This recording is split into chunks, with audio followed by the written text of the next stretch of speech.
Evening, ladies and gentlemen, to the 2013 IPF lecture, the India Policy Forum lecture. This is a special lecture because it is the 10th year of the India Policy Forum. All institutions once born in India, of course, always survive to eternity. But I must say that these have been very strong 10 years. And we're very pleased to obviously see such a large turnout today. And I think it's a mark of recognition of the kind of quality of people who have come to the IPF over the years.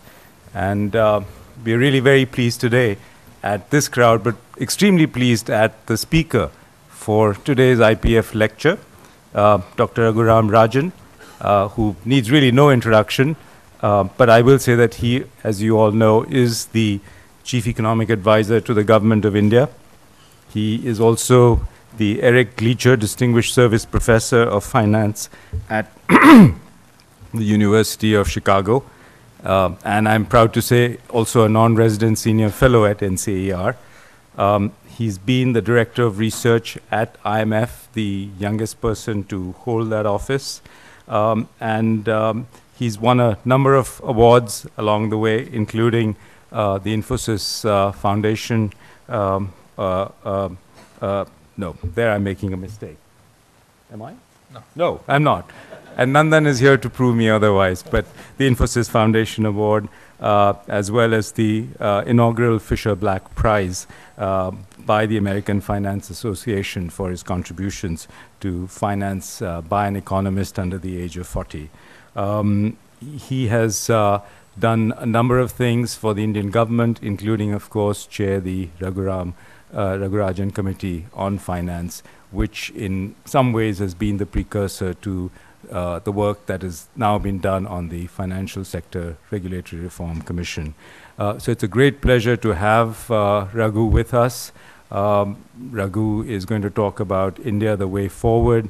I think it's going to be a speech and a talk that really does capture a lot of his thinking, both in terms of what should happen in India, what is happening in India, and therefore how we need to respond to see the India of tomorrow. Before I ask Raghu to give his formal address, I'm going to have him release the volume that comes out of the India Policy Forum, the annual India Policy Forum volume from 2012, from the conference that happened last year, and I'm going to request him to release that.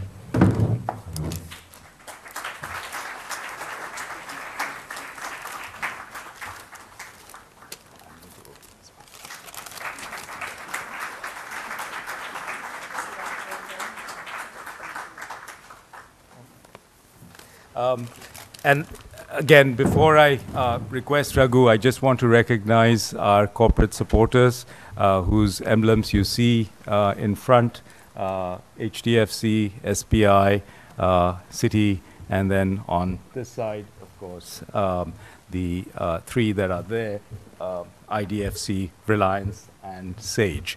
I also want to, before I again ask Raghu to talk, emphasize the partnership that this India Policy Forum has represented and continues to represent, which is a partnership with the Brookings Institution. And now, of course, Brookings is onshore with Brookings India. Vikram is here, and I think somewhere Suvir is also here. He's sitting at the back. So we're very pleased that this is an enduring partnership that has grown from strength to strength over the past 10 years. With that, let me ask Raghu to give us his talk. Thank you very much, Shekhar. Friends and distinguished ladies and gentlemen, I don't argue those two sets are mutually exclusive. They could be one and the same. Thanks for inviting me here today. Now, I presume if any of those cameras are press cameras, that some of you think that I'll talk about the rupee and the current account deficit and liquidity adjustment facilities and so on, but I'll leave that to my day job. So today, I actually want to talk about something else, which is on two key factors that I think make India different as a developing country, which is democracy and free enterprise. And I think they're different because there are very few countries which have grown out of poverty, very few large countries which have grown out of poverty in recent times, having both those, democracy and free enterprise. And I want to speculate a little bit about the future of the two and what makes me confident that, 10, 15, 20 years from now, we'll be talking about India as a unique experiment in growth and development. Now, let me start at the beginning, which is that democracy and free enterprise are usually found together.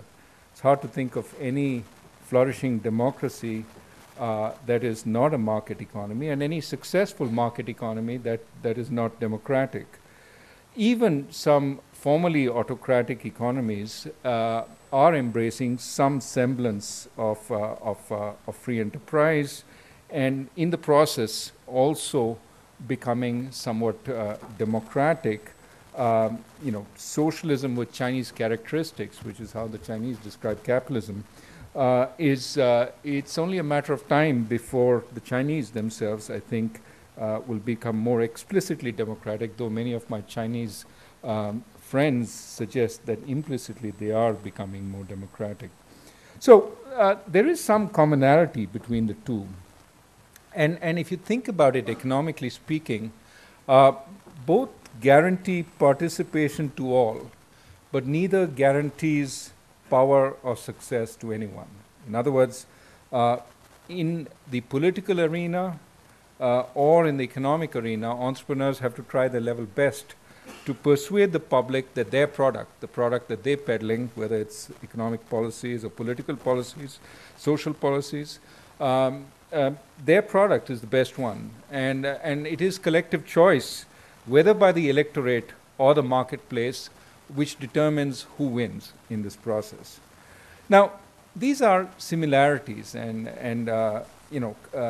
throughout the rascals in politics, close down the bad firms in free enterprise, there's similarity in that process of choice.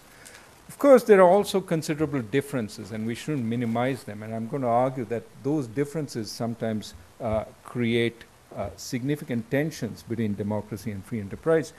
When you aggregate choice in a democracy, each individual is treated as unique and equal. Every adult gets an equal vote, while in the free enterprise system, individuals are empowered based on how much income they earn and how much property they own. Now, this difference in the way people get power, I would argue, creates inherent tensions between the systems. For example, as is well known, the less well-off majority could vote to dispossess the rich and the successful. Alternatively, the rich, through their money power, could try and erode the political rights of the voter and capture the political space.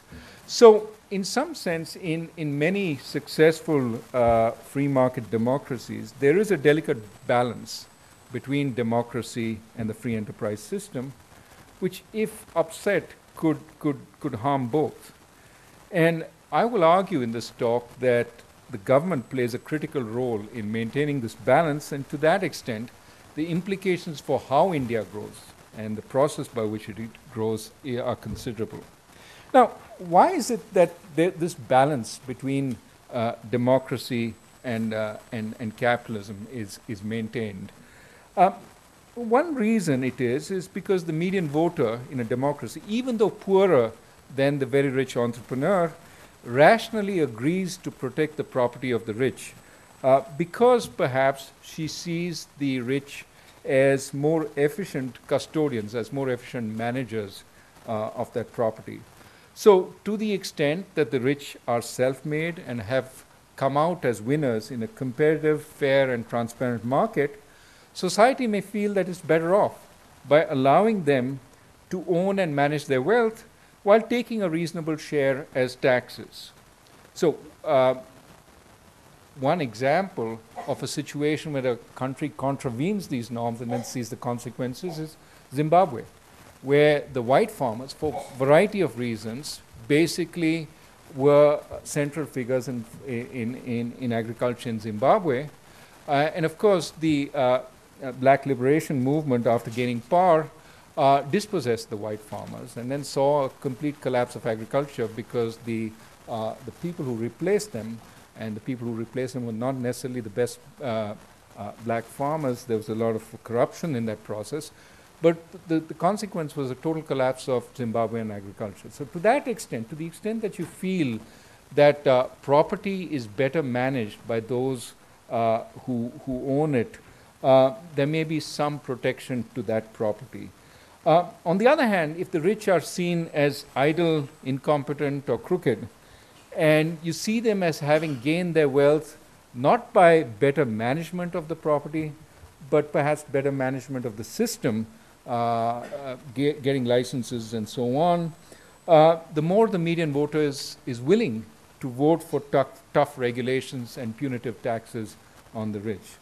One example of this is Russia today, where property rights don't enjoy widespread support, especially property rights for the oligarchs, because they're seen as having acquired their wealth through completely dubious means. For example, the loan for shares deal that gave many of the oligarchs their riches was a completely rigged bet between the government of former President Yeltsin and the oligarchs, whereby they infused funds into his campaign and as a result got many of the large enterprises in the economy at bargain basement prices. Now, given that kind of environment where the public doesn't really support the property of the very rich, when the government goes after a rich oil tycoon like Mikhail Khodorkovsky, few voices are raised in protest. I mean, in Russia, very few voices were raised in protest when the government went after him. There were voices raised in the West. But what was extremely illuminating was how little support he had within Russia itself. And as a result, because the rich don't have a sense of protection of their property, they have to kowtow to the authorities to protect their wealth. And a strong check on official arbitrariness disappears. Government is free to become more autocratic, in part because the holders of significant wealth don't stand as a bulwark against that government. Contrast this, for example, with the United States, where this billionaire Sheldon Adelson sent tons of money to failed Republican candidate after failed Republican candidate in order to stand up and beat President Obama. It is hard to think of a Russian oligarch being able to do that. Now, Sheldon Adelson didn't succeed, and Sheldon Adelson is not necessarily your poster child for good democratic values and so on. But nevertheless, the fact that he could try and stand up, given his fortune and the ability for the government to find, tax violations and so on, the fact that he did stand up and was happy to do that, I think is a demonstration that democracy actually works, and that having independent, wealthy, not necessarily fabulously wealthy, but moderately wealthy, self-sufficient people, the yeomanry, the gentry of the economy, so to speak, is extremely important in protecting that democracy. Now, so one condition for a free enterprise system to have democratic support is that it be seen as competitive and efficient, allocating rewards to the bright and capable rather than just to the well-connected. To some extent, some parts of the Indian economy have done just that. We have some people in this room who have created fabulous wealth by creating competitive enterprises and in conditions of fair transparency. But there are also situations, different sectors in the economy, where we've got enormous wealth which is created through non-transparent processes, and that is problematic in the longer run because it creates a certain amount of suspicion of great wealth, which becomes eventually problematic for free enterprise. The second condition I think that we should emphasize for why people support a capitalist system in a democracy where many people are poor is that people believe they have a reasonable shot at success in the free market. And certainly this has often been cited as an important reason why America remains so democratic and yet has relatively low taxes on the rich, because there's a sense that everybody has a chance. Now this has been changing, and part of the reason we have so much polarization in America, I would argue, is because this condition of equal opportunity has been diminishing fast. Well, how does this play out in India? In India, we all know this is not a given. A poor child growing up in a village with bad nutrition, indifferent teachers, and very limited access to the kind of learning opportunities available in a modern city starts out adult life with very low chances of success. They don't have the nutrition, they don't have the health, they don't have the education to compete in a vibrant modern economy. Now, a certain amount of inequalities is in circumstances is inevitable. But once you have a substantial amount and there's very little hope of walking out of it, it breeds resentment of the free enterprise system. Why would the poor vote for expanding free enterprise, for more good jobs in finance and other services, when they know that they simply do not have the capability of getting one themselves? In other words, why not instead? Why vote for opportunity when the opportunities go to someone else? You have no chance of getting at those opportunities. Why not instead vote for the traditional politician of your own caste who promises patronage and sometimes even delivers on it? So you get the patronage political system that in some sense we have. So to obtain democratic support, I would argue the free enterprise system has to A, be seen as following fair rules of the game, and B, most players in the system, the larger public, has to feel that they have the basic capabilities to have a better chance of bettering themselves. Because after all, the free enterprise system works if you can get in at the ground floor. If you're stuck in the basement and you have no chance of getting in at the ground floor, then what do you care about the opportunities that people at the ground floor have? Because that's not something that is going to come to you. Now, the government has to play a very delicate role here. It has to make the system fair, both in appearance and actuality, which is derive the rules of the game which make the system fair. But it also has to ensure that the large mass of people have the capabilities to participate on equal terms, at least initially. So the point is to get the starting point right, get people to the starting point. It doesn't mean to determining winners and losers in the economic system, for then that makes the political system dominant over the economic system. And we've seen the consequences of that when we had the license permit Raj. Equally, you cannot let money power buy votes, for that makes democracy a sham. So you have to do something which keeps it somewhat balanced. And you know, a number of countries have actually failed in this process, and we've seen some of those failures. For example, one possible outcome is corporatist capture, where entrenched incumbents like industrialists or trade unions skew the system much further in favor of themselves. Now, this classic middle income trap has been the fate of Mexico. And what is fortunate is recently the government of President Peña has decided to take on the corporate interests by cutting the telecom barons down to size and arresting the head of the teachers union. Let us see how far he can go.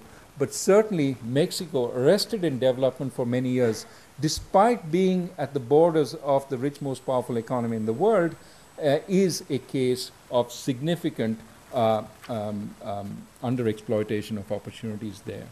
The second consequence is socialist or soak the rich policies, where entrepreneurs are labeled parasitic exploiters and the public votes to tax them heavily. This was certainly part of the campaign run by the French socialists recently, and they are in the midst of discovering how costly such a campaign and its promises might be, as many of the industrialists start potentially thinking of leaving.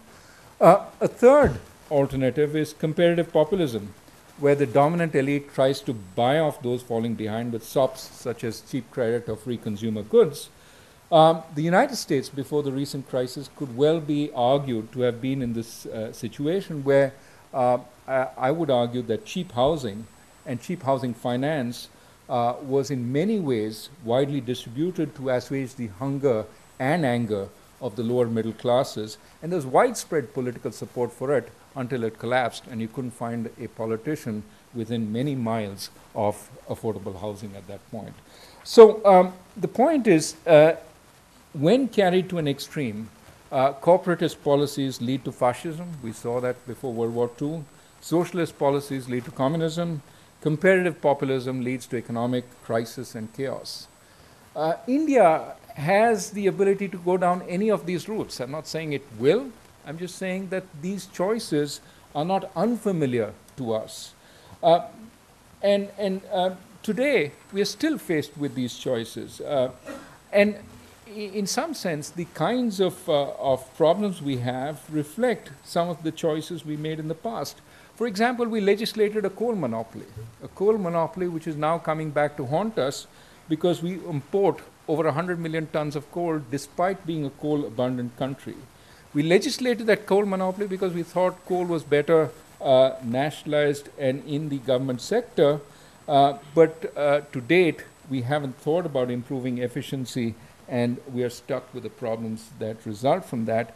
Should we continue in this way? What else can we do? How can we reduce our dependence on this underperformance? I think is something we have to contemplate as we go ahead. When we talk about FDI, there's so many interests that want to prevent competition.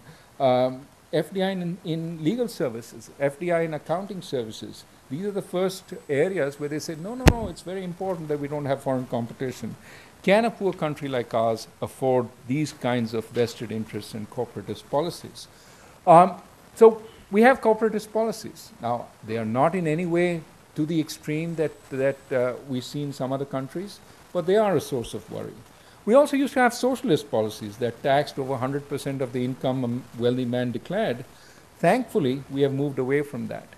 However, even with marginal tax rates set as low as 34% or so, it is astonishing how few of the rich declare their full incomes.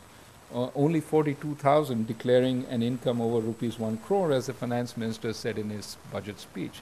Now, anybody who travels around Delhi, who travels around Mumbai, knows that even in a suburb, a rich suburb of Delhi, there should be about 42,000 people making that kind of income. So the question is, unless the rich pay more of their fair share, it will become much easier to conflate being rich with being criminal, and it will open the door once again to the confiscatory policies of the past. So we have to be careful. We have to be careful because there is a thin line being traveled here. Finally, because agricultural productivity has lagged behind overall growth, and because so much of our population is still tied to agriculture, the pressure to offer SOPs, such as cheap credit and loan waivers, TVs, cell phones, what have you, has increased. Now, many people would argue, many economists would argue that it's far better to provide real investment in areas like irrigation, reduce distortionary subsidies such as free electricity, but create good jobs outside of agriculture. But of course, all these things take more time, and populist policies are attractive because they pay off before the elections, not just in the long run. So all three bad choices are really available to us in India today, and you can see some elements of it being undertaken. So will we go down those routes? And my hope and my confidence is we will do much better finding a mutually reinforcing equilibrium between democracy and free enterprise. And I think we will do that for a number of reasons. First, we have a very young population which wants jobs. And because of the pressure of that young population, it will focus the attention of our politicians on growth. As growth has slowed in recent months, our politicians, our political establishment has started some soul searching as to why we have slipped and what we need to enhance growth. And certainly the government has been engaged, and I'll come to that in a second, a number of steps to increase growth. Also, very interestingly, in India, growth in urban areas and in the formal sector has slipped quite a bit in recent months, while growth in rural areas and in the unorganized sector has stayed strong. There is, as Credit Suisse analysts put it, a quiet revolution going on outside the big cities, where villages that are connected by pakka roads are becoming towns with small factories, grocery stores, garment stores where there never were any garment stores, auto dealerships where there were no auto dealerships. Towns are becoming cities, villages are becoming towns, and hamlets are becoming villages. And there is a lot more activity going on which we don't capture. There was a much publicized tiff between the CSO and the finance ministry on the true growth rate for India. Growth rate for last year was 5%. I truly believe it is significantly more than that, 5.5, 6, whatever. I don't know what I can't measure. But the reality is that a year and a half after the official growth numbers come, we get data from the annual survey of industries, and suddenly, lo and behold, our growth numbers are up. Because typically what happens is small and medium industries grow faster than large industries which are captured by IIP, and that then boosts overall growth. So our growth revisions a year and a half down the line, when everybody's forgotten what the growth rate was for 2013, we will see growth numbers revised upwards because we don't measure the true growth of this country. But I think that is something which is very, very welcome in the sense of reducing inequality in this country between rural and urban areas, and creating jobs which again are not picked up as well. Indian growth is understated in areas which typically are poorer, and that's important. Moreover, in the short run, even if we just focus on the formal sector that is problematic, we are trying to fix problems. We have taken a number of measures in the coal and gas sectors which are critical, because without energy we don't have power, and without power we don't have the way to create growth. Now, we have taken a number of steps. You've seen some moves on gas pricing, you've seen some moves on coal allocation, and we are working out the process by which some of the plants that were stranded actually start producing and pick up. And as they pick up, as we get more power, that will be an important factor in contributing to GDP. We've also had a lot more emphasis on coordination and implementation in the government with the setting up of the Cabinet Committee on Investment, now the Secretariat to that Cabinet Committee. More projects are in the process of being brought up before the government, of being cleared, and that will help generate growth.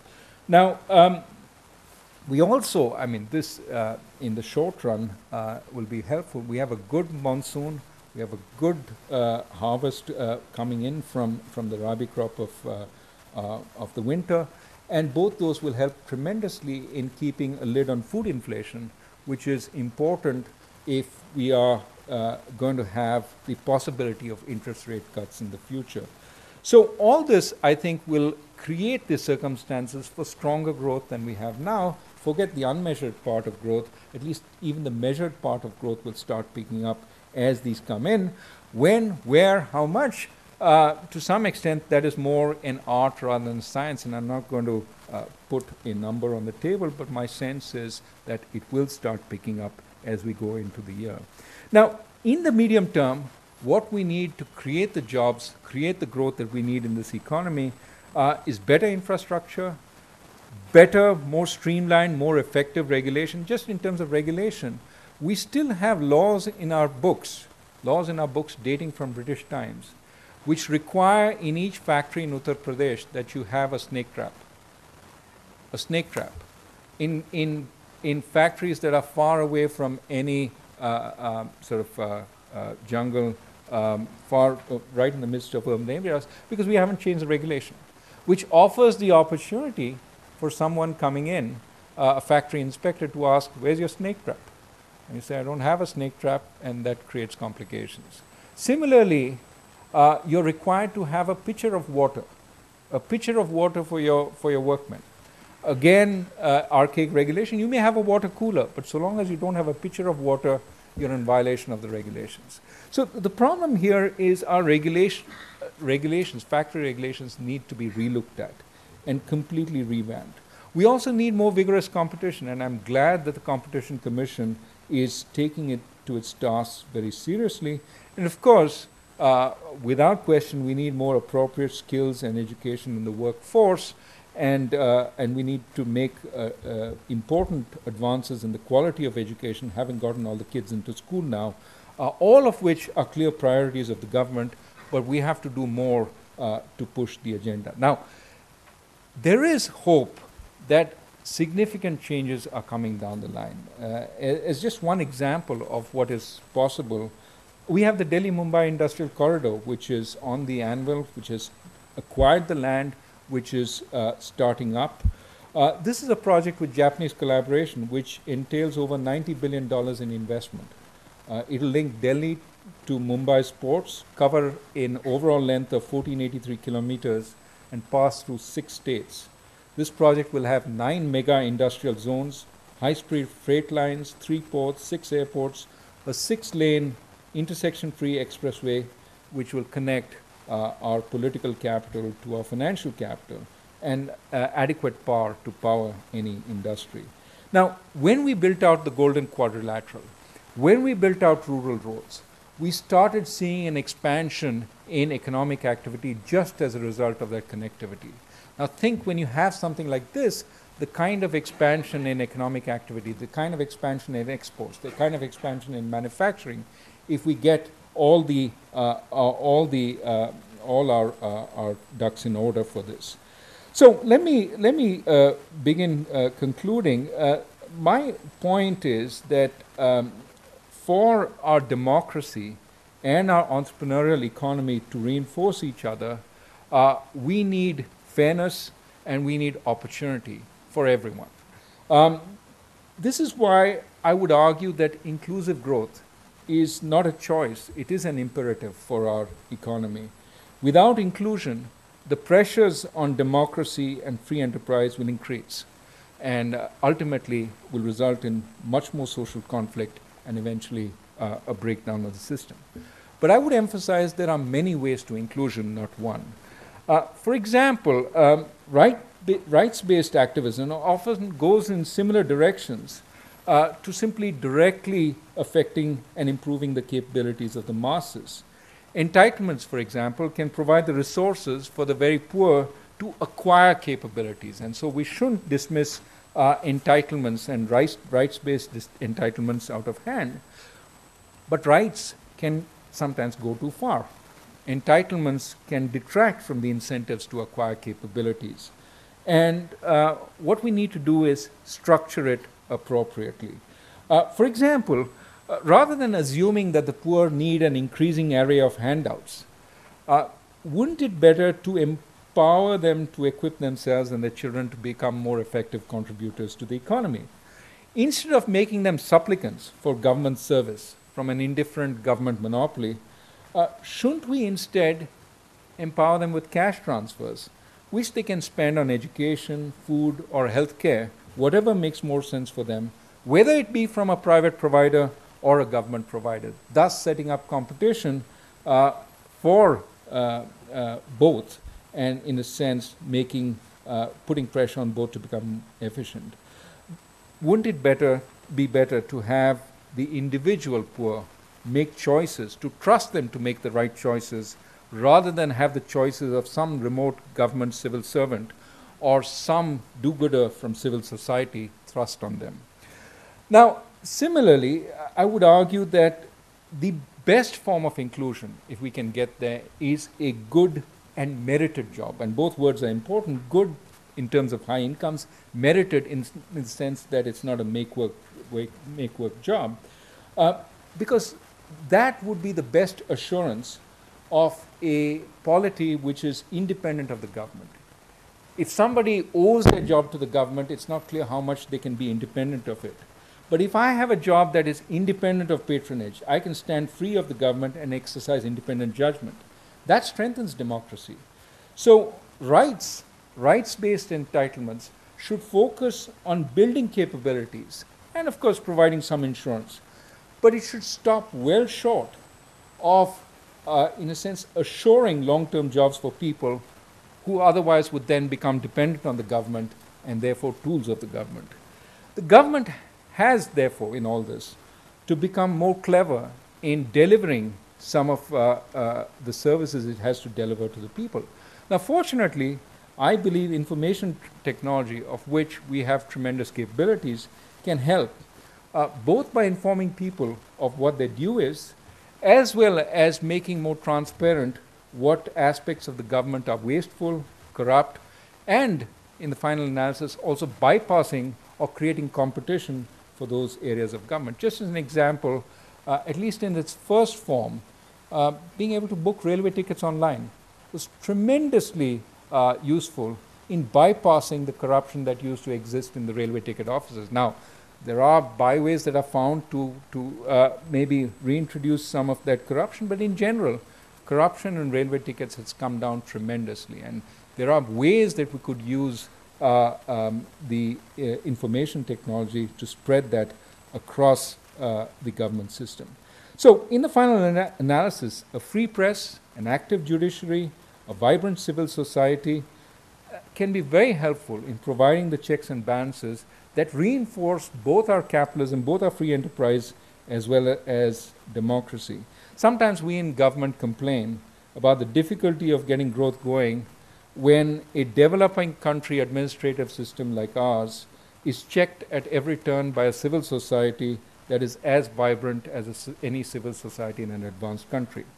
Civil society does slow growth, but it slows good growth somewhat, slows bad growth much more. And therefore, my sense is, on balance, we're better off with a civil society which is as developed as ours, and in the longer run, we will get growth without the environmental degradation, without the inequality, and without the political repression that many developing countries have suffered, and for that, we will owe a tremendous amount to the voluntary organizations, the judiciary, the press, etc., that we have in this country. So, in conclusion, I think a self-assured India, which is democratic as well as having a free enterprise system, would be brimming with ideas and energy and can play an enormous positive role in the world. We would offer an alternative view of development, one combining growth with democracy, as I said, but also bringing together cutting-edge innovative companies that can offer bottom-of-the-pyramid services. We already have many of these. We could teach both the West and the rest, even while learning from them, as we did in the historic past when we were a global broker for ideas. We would be an enormous force for the good in the international arena. This is, in my view, a promise that a democratic and growing India offers, and it is a promise that I hope we will see achieved in the next decades to come. Thank you.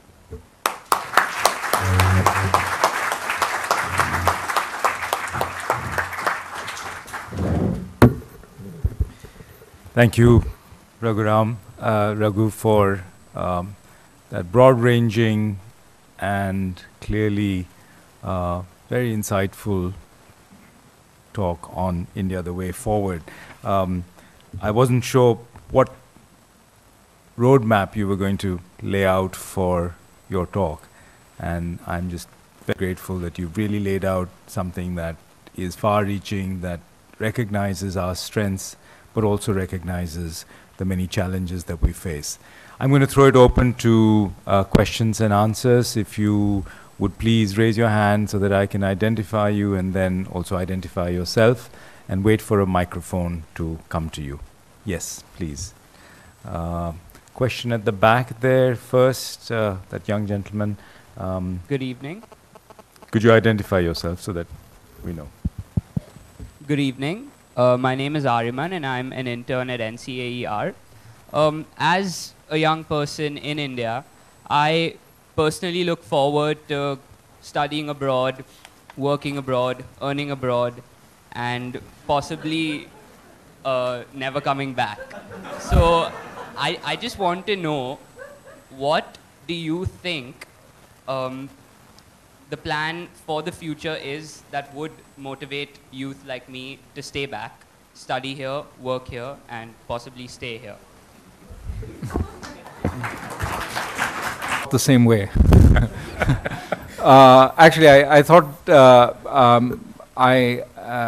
it was a little different. I thought I would stay in India, work in India, never go out, and I ended up leaving India, studying outside, working outside, and fortunately or unfortunately, I'm back now. But why do people? Let me put it this way. The opportunities outside for education currently look very good. It is difficult to get into a reputable higher education institute in India. The competition for Delhi University we've seen over the last few days, tremendous. And in fact, I think it was Nandan who told Tom Friedman about Cornell being a safety school. At least that's what Tom Friedman tells the rest of the world. But to many in India, it's easier getting into a school abroad if you can find the finances to go to that school. And then once you've paid a lot of money to go there, then the temptation to work for a few years, acquire knowledge is great. And I think there's nothing wrong with that. I do think that over time you will see that the opportunities to do good in this country are significant. Now it doesn't necessarily need to be voluntary work, it doesn't need to be government work, it could be working in business. That the challenges and the opportunities in terms of growth are really tremendous. Yes, there is some adjustment in moving from that environment to this environment. Some of those adjustments are problematic, difficult, but there are also compensations, significant compensations. And so over time you will make that decision. You will see that, personal growth. Growth is not just about the amount of money you make, but about the challenges you face, challenges you overcome, you're learning. You might find personal growth is high here. So my sense is that, let's say you go out, come back in 10 years, India will be a very different country in 10 years. And there will be a lot more going on. India is a different country today, significantly different country than it was 10 years ago. And I think you can take every decade and see an entirely new country. So you will see that things change. Make your decision then. But I'm sure there will be a lot that will attract you back at that point. Swami here. Swaminathan Iyer of the Economic Times. Raghu, I find that one thing that a lot of people look in the future don't seem to be commenting on for some reason is the complete lack of justice and complete lack of legal process. It seems to me that that is so fundamental that all the other noble sentiments disappear if you do not have a process where the lawbreaker goes to jail. If on the other hand it doesn't go to jail, there's a famous statement that if the criminal is not in jail, he will be in the legislatures. So India is proof of that particular proposition. And the Supreme Court trying to, how do you prevent criminals from coming into legislatures? The simple answer is, Your Honor, why don't you put him in jail quickly? We have this famous Lalit Narayan Mishra case. Chief Minister of India gets murdered. Case going on for 38 years, supposedly heard on a day-by-day basis. 31 of the witnesses have died of old age. The accused said, please let me off after 38 years. How can there be justice? And the Supreme Court draws itself and says, how dare you say 38 years is too long? This is the response. So I said, it seems to me that many of the criticisms that we are making, I must do this, I must do this, none of this will get done without fixing the judicial thing. The second thing that comes up in some sense is the political system. Gopinath Munde has said the other day that let's face it, I don't care what the electoral limits were, I spent 8 crores on my last election. If this is what one party member did, you multiplied by the other party members, multiplied by the country, multiplied by state, the amount of money becomes mind-boggling. And there has been talk of electoral reform. And yet, I remember at one of our Neemrana seminars, when I raised the question with Naveen Jindal, who was on the podium, of, with electoral reform, if we get honest money into the system, can we then avoid the corruption? Naveen Jindal is both a member of parliament and an industrialist. His reply was, Swami, of all the extortion, only 1% is spent on elections and 99% is pocket.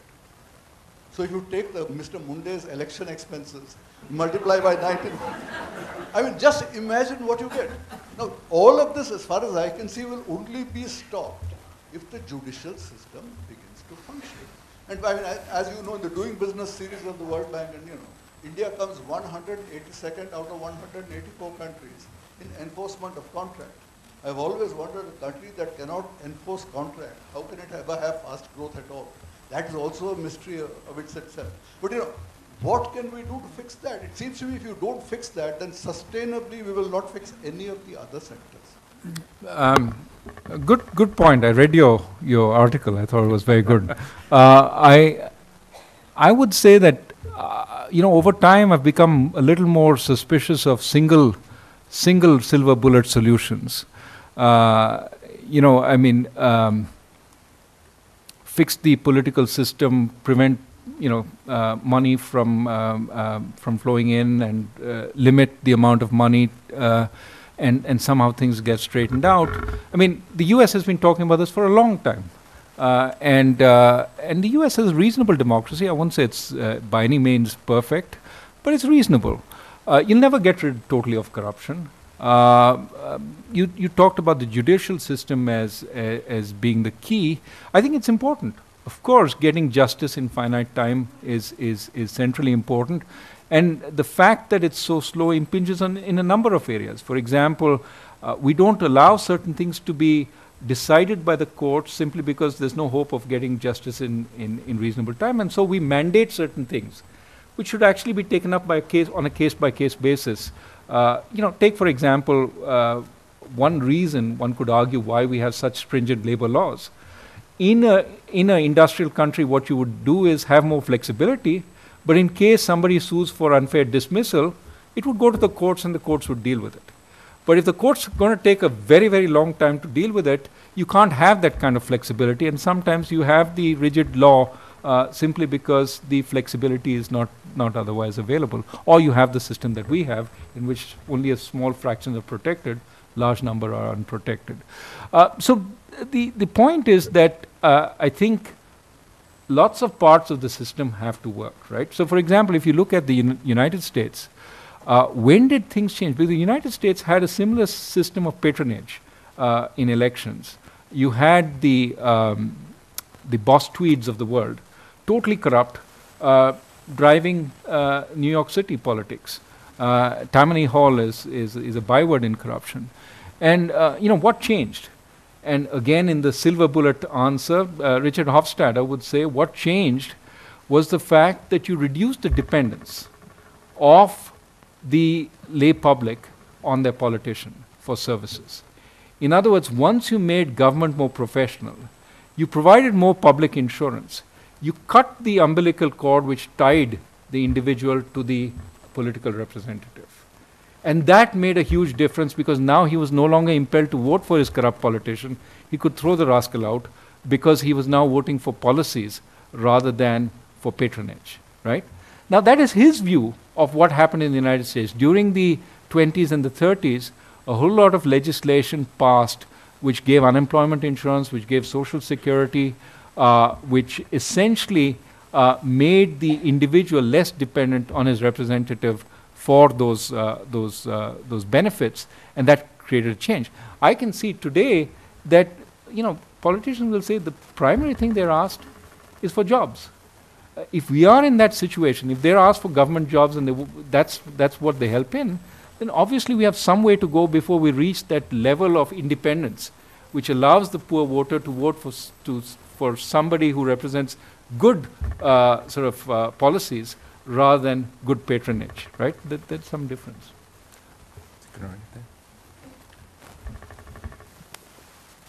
I'm Raju Kanoria. I'm from industry, and Raghu, you were there at our AGM Fiki last year. And I value a lot your thinking and the manner in which you would like to see India's problems resolved.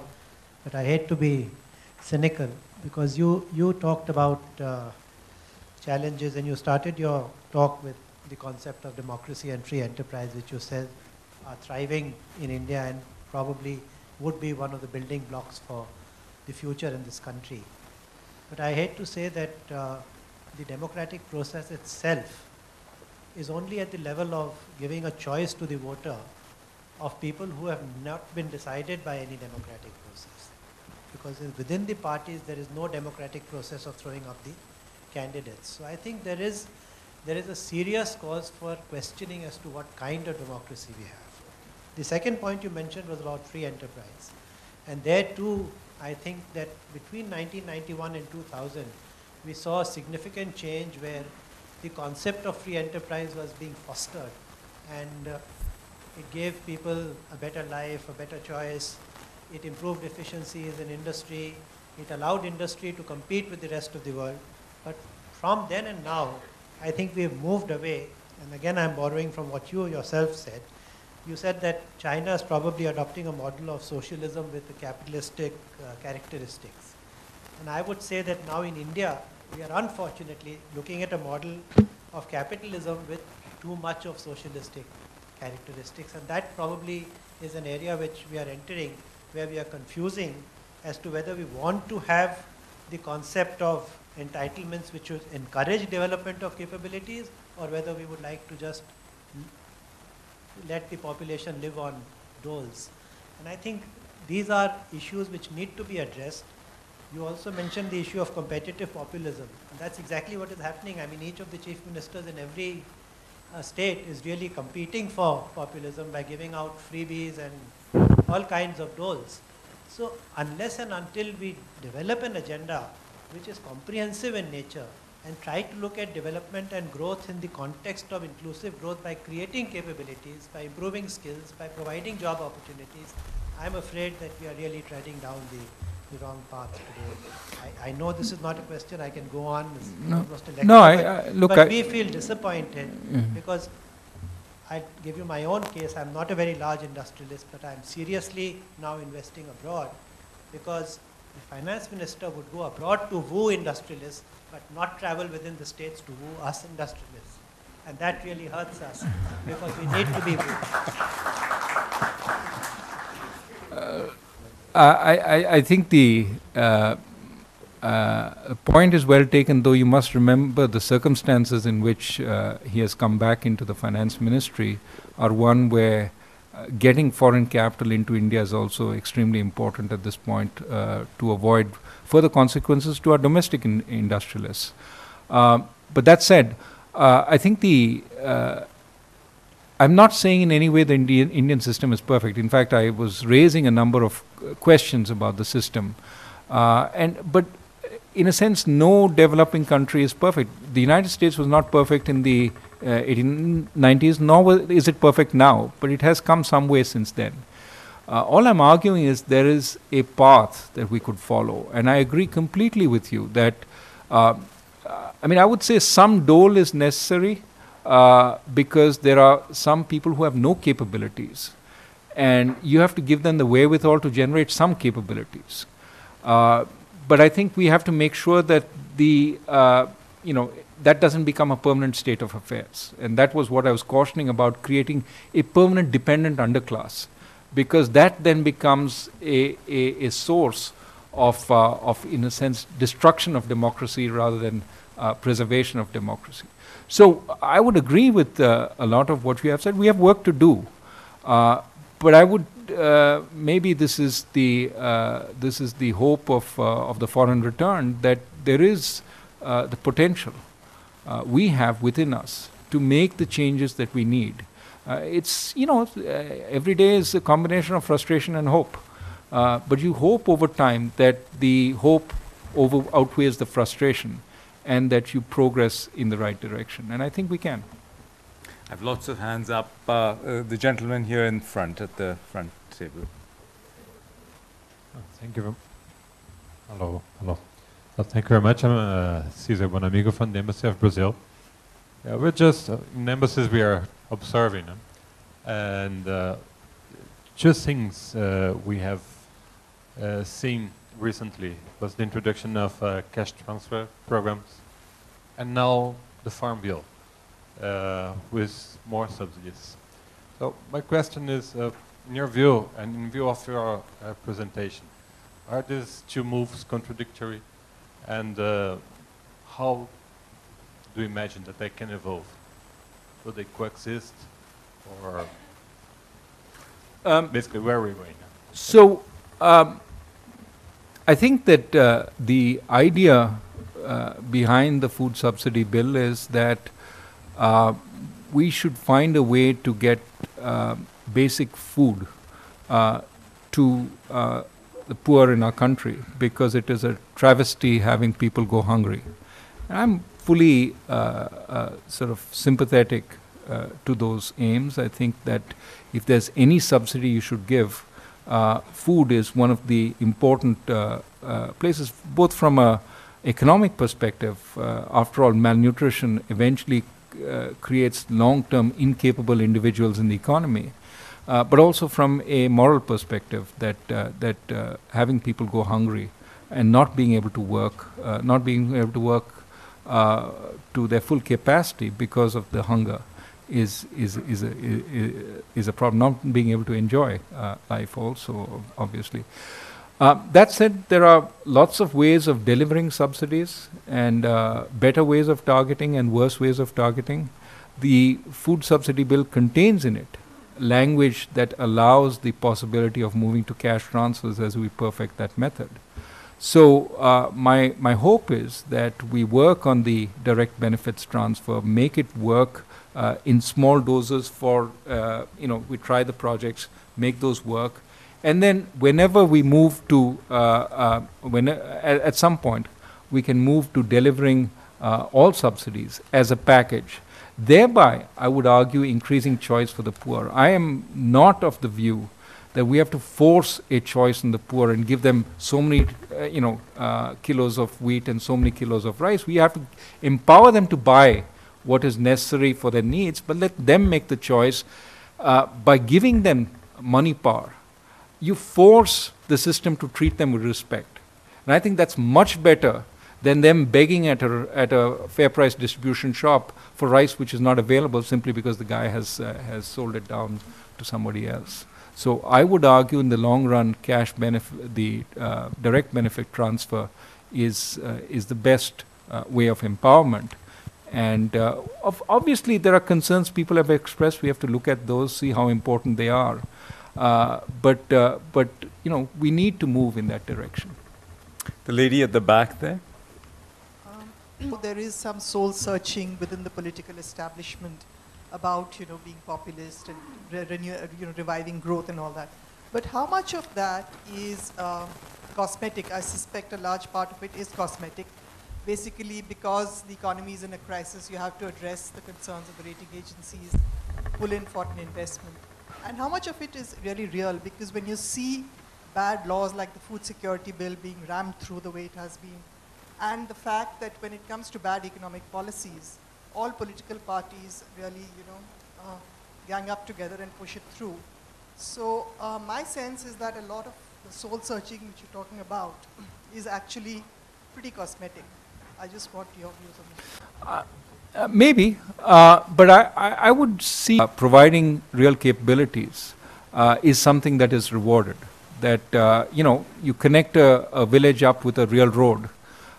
You create so many opportunities for the people there.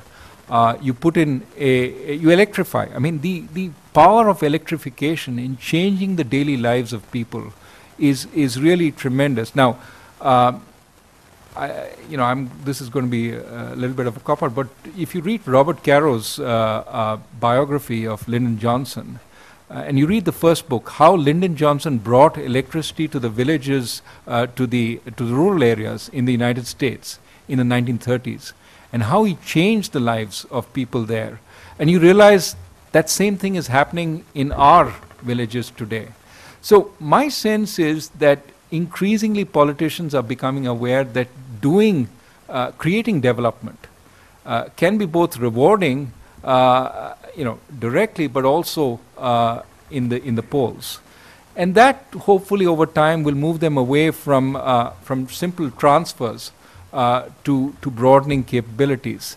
I know this is catching on. How much and what pace and how much cynicism politicians are demonstrating, perhaps you know better than I do, but my sense is over time, the role of policies that improve capabilities will become more important, especially because the electorate will demand them and will not be content with that bottle of booze on election night.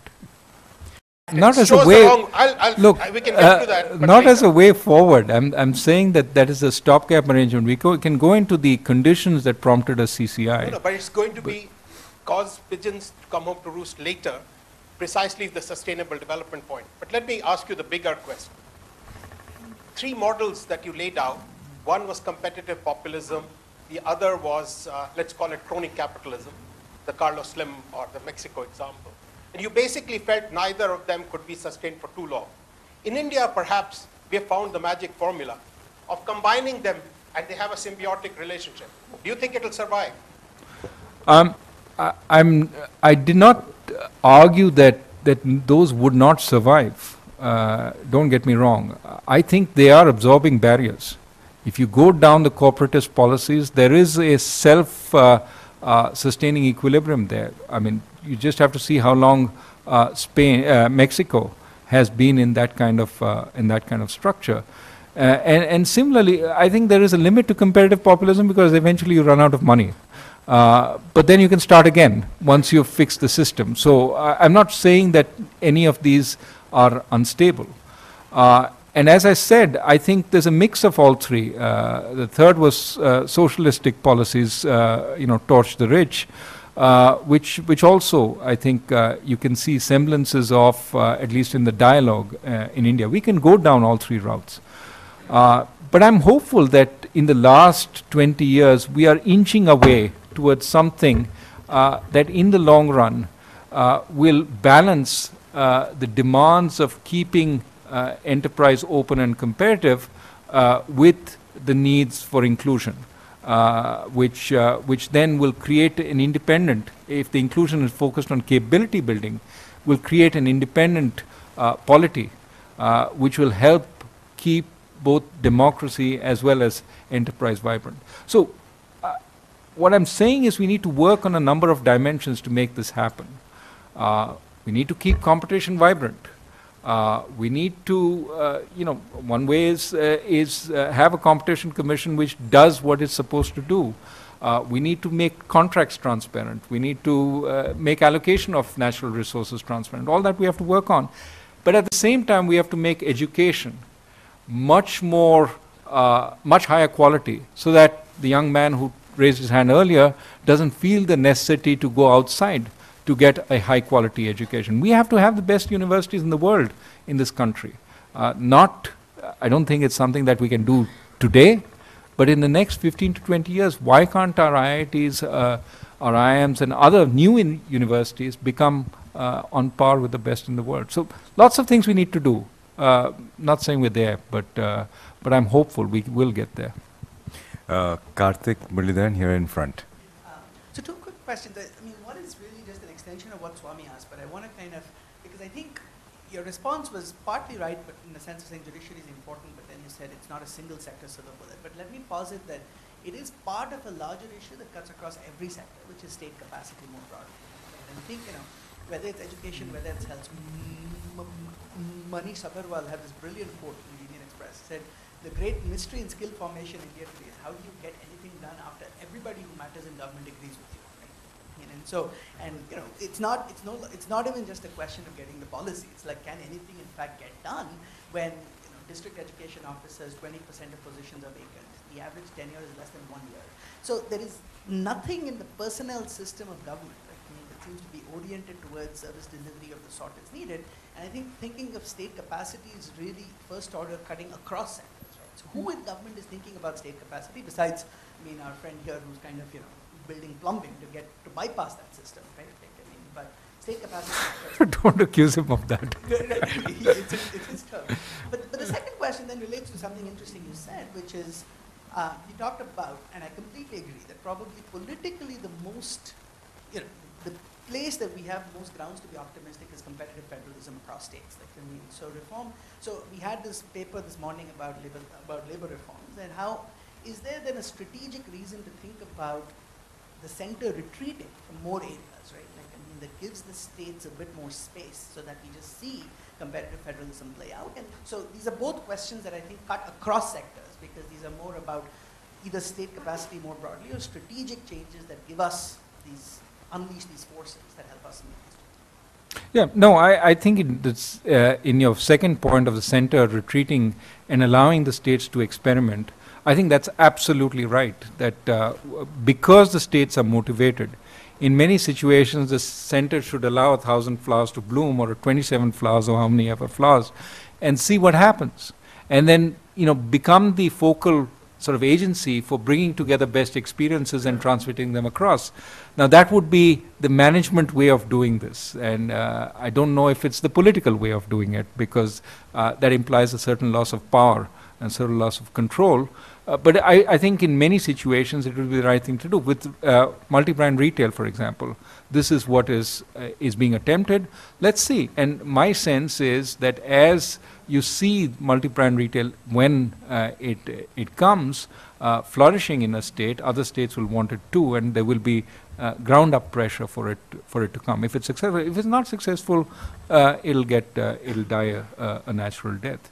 So I think that you're absolutely right. We need to empower the states more, while using the center as sort of a coordinating agency rather than the determining agency for many of these things. On your first point, state capacity, absolutely. But I mean, I think that this is not just a problem of the government. It's a problem of the private sector. It's a problem throughout society that capacity is less than what it is elsewhere. We have to improve capacity. And so, I mean, you can see that capacity, capabilities, whatever, you look for a decent plumber who's going to fix this thing without breaking it down. It becomes hard. So we have to grow capabilities, grow capacity, and the two are distinct. Capabilities imply individual capabilities. Capacity means also the organizational structure that allows those individuals to deliver. We need to work on both. But I think it's not just a problem of the government. It's also a problem of society at large that we need to fix. I still have a number of people, so I'm going to actually limit it now and take no more, so just those on my list. Professor Govinda Rao here in the center. Well, thank you for such a wonderful, thought-provoking presentation. It's democracy, free enterprise, and towards prosperity. That's possibly the way to put it. But in between that, you have the state. Now, there is an implicit in the entire, this thing is a benevolent state. Do we really have a benevolent state? Or do we have a state where there is huge amount of capture by the bureaucracy, by the politicians, and the elites? Now, if you have that, from there, I don't know whether we will be able to give the lesson to the West or the rest. But how do you really deal with this sort of a situation? You did mention about civil societies and various other things. But, your monopolies, the public monopolies and the lack of competition and various other things is a problem arising from the malevolence of the state and the actors in the state rather than anything else. Right. In a sense, I gave you the hopeful part of the speech. I could give you an entire different speech which was totally hopeless, right? I would start in that case with Acemoglu and Robinson's theory that we are all a product of history, that to a large extent we are immutable. I mean, they don't quite go that far, but basically the British screwed us, and therefore we're completely messed up for the rest of our lives.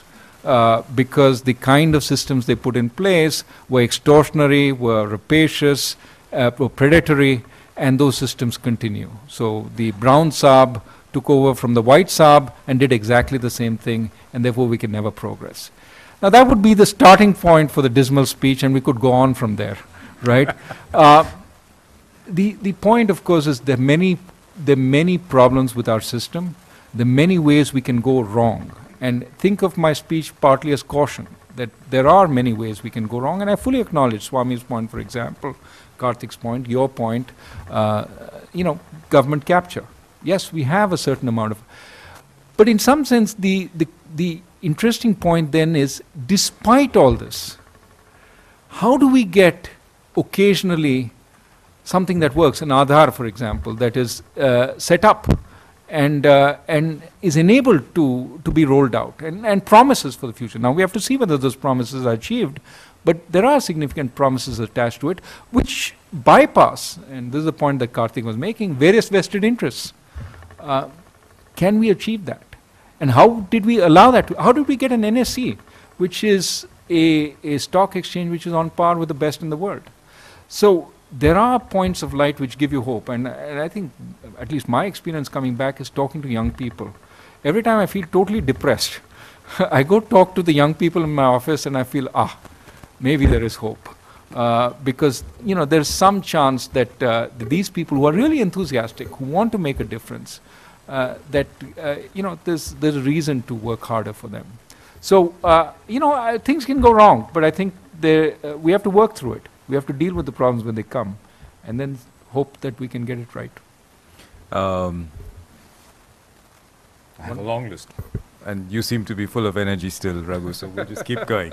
Devesh, I think, was next. I think people are politely staying behind, so we should... Devesh, I'm not taking any more hands, so just on my list. Sure. Yes, Devesh. Raghu, in your own work, you pointed out the dangers of sort of crony capitalism because of the intertwining of political and economic power. One shift that is occurring here is that it's not just a case of businessmen bribing politicians, but that politicians are becoming businessmen. And that is fundamentally different. Because when business bribes politicians are pretty open-heck to free markets. Because more businessmen get more bribes. So you're pretty okay. But if you, as a politician, become a businessman, business per se does not like competition. You're going to use state power to keep competition. And as you see, like what you've been seeing, how worried are you about that? It is a worry, but here people who continuously point to the deterioration of institutions in this country should also point to the creation of new institutions, and the new institutions which have emerged and are increasingly assuming a certain stature and a certain power in the country. We've all seen the rise of the Election Commission, and the Election Commission is now seen as a fairly independent and fairly strong sort of actor. In this regard, I think the Competition Commission, which has been set up, is finding its way. It's finding the issues that it can tackle, but in the longer run, could be an enormous force in creating competition and preventing the kinds of regulated or regulatory capture that you're talking about. And I do think that that this is probably a new thing. Fortunately, many politicians who turn businessmen turn out to be pretty awful businessmen, and that puts a check and balance on how good how much they can grow. But some are moderately good, and being moderately good then with additional power can keep out even better people and create monopolies. So that is a danger. But I'm hopeful that some of the institutional structures we have created will keep that check and balance. There's also one reason why FDI is important, because you are creating competition from the outside, which will keep move us from being purely a producer oriented economy to becoming a more consumer oriented economy. And I think that's part of the change we need to see over the coming years. We'll take just 2 or 3 more questions. The lady in the front here. Thank you for recognizing. Good evening, sir. This is Akriti Bhatia, interning with the Bangladesh High Commission. Sir, I would really agree with your point on capability building. Since Amartya Sen rightly said that poverty is not income deprivation but capability deprivation. So, but my biggest concern is about how to strike a balance between different lines of thoughts. For example, so, as you talked about, democracy facilitates the protection of private property rights, as we have seen. So how do we solve this vicious problem with respect to inequalities is a concern. There are many choices which have to be made. For example, the energy security is seen to bring down the fiscal deficit. So, but then how do we achieve this? Again, keeping ecological and sociological concerns in mind. For example, I was reading the newspaper even just today that the POSCO deal has been scrapped in Hyderabad because land acquisition could not be, there were hurdles in land acquisition.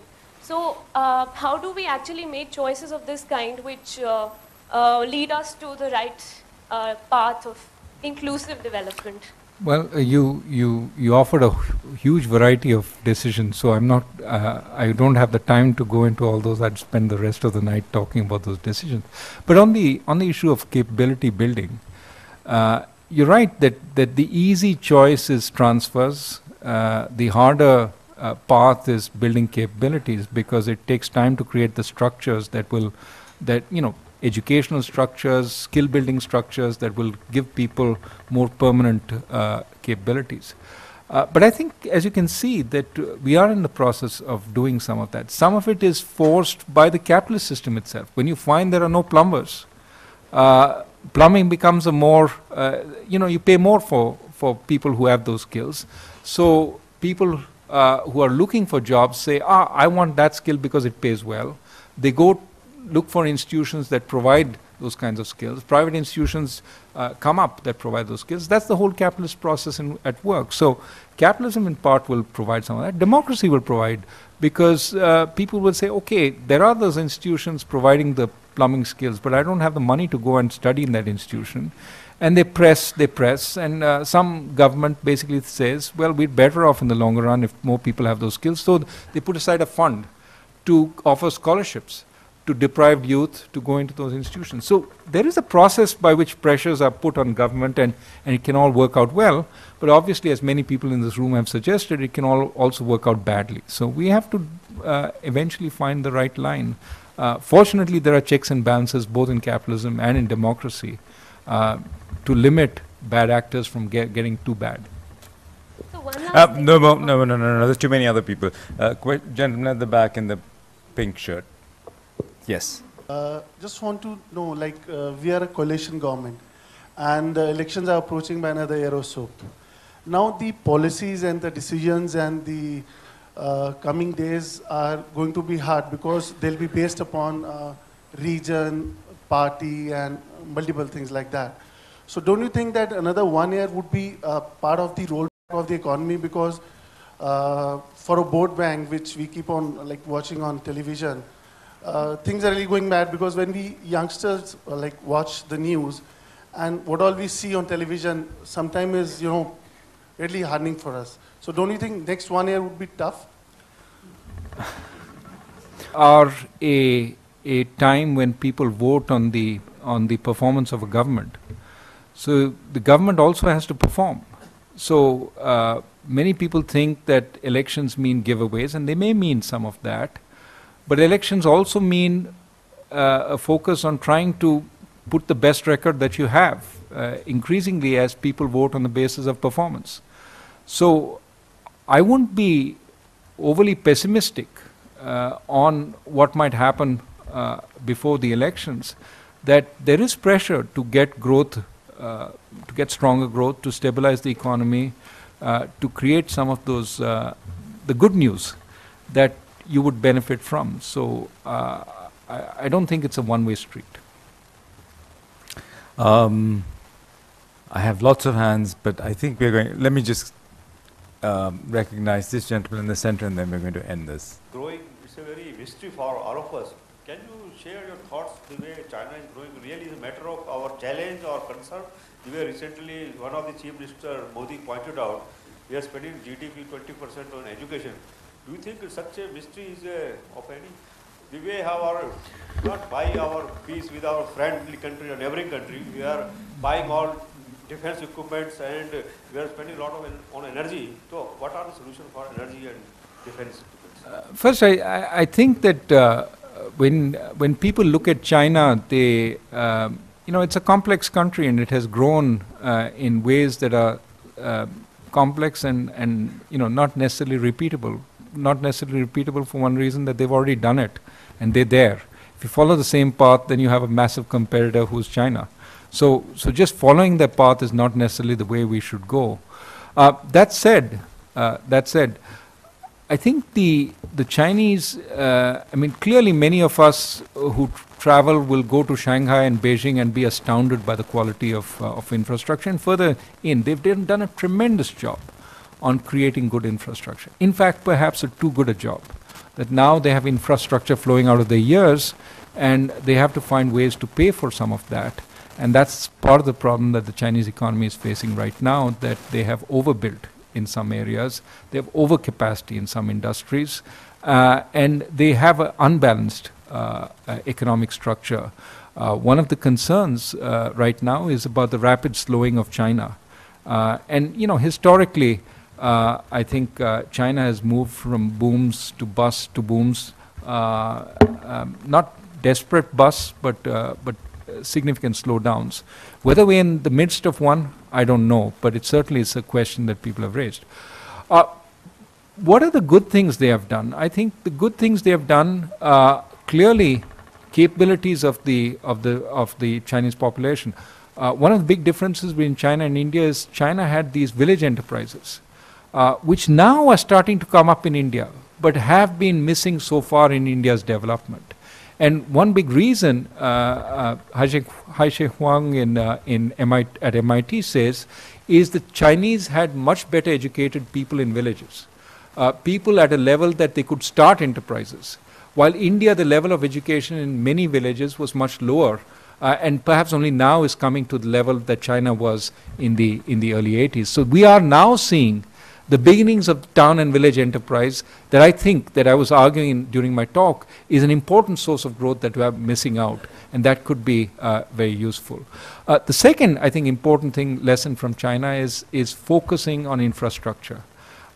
Building out connectivity itself, infrastructure building is a source of growth, but connecting that village immediately improves growth in that village tremendously, because they can get their products out to the market, they can then get the market coming to them. So that increasing economic activity significantly. We need to learn from that and accelerate the distribution, the focus on infrastructure, including roads, but also electricity and so on. So those two things, better education and skilling, better infrastructure, certainly is a lesson we've taken up. Now we have to deliver on it. It's something we need to focus on over the next few years, but if we can do that, then the third element, I would say that neither they nor us have got right, is regulation. We need a much more business-friendly regulatory environment. We put all three together, we will get plenty of jobs, and we will see growth, much stronger than it is now. And I think now itself, it's strong relative to our historical past. With that, let me close this 2013 IPF lecture. A very warm round of applause for Raghu.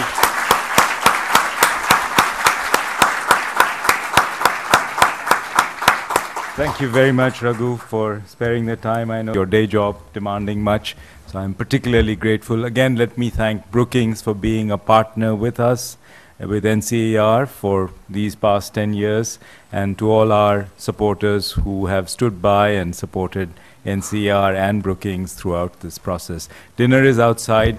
Please join me and other friends from NCAR and Brookings to the dinner. Good night.